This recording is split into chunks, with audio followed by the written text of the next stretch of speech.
Welcome to the Tech Egg. Don't get scrambled. Enjoy the video. You start by opening Power Options because that's where plans live. First, make sure you're signed into an account that can change settings. Next, press Start, type Settings or Control Panel, and open Power and Battery in Settings. Alternatively, open Control Panel, right arrow Hardware, and sound right arrow Power Options.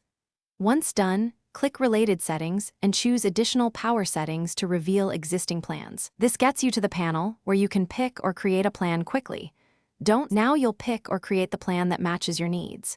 You can select Balanced for normal use, Power Saver to extend battery, or High Performance for maximum responsiveness. If none fit, click Create a Power Plan, pick a base plan, give it a clear name, and continue.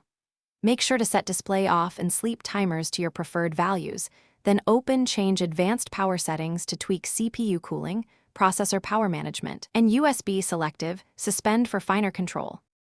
Finish by saving and selecting the new plan, then test with the tasks you normally run to verify battery life and responsiveness.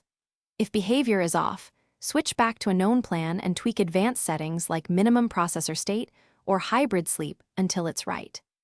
If changes won't apply or the system drains battery unexpectedly, run Windows Power Troubleshooter or reset power plans using elevated command prompt commands. Make sure to reboot after resets. This ensures the plan works and gives a clear rollback path. Thanks for watching. Consider subscribing if I helped unscramble your problems.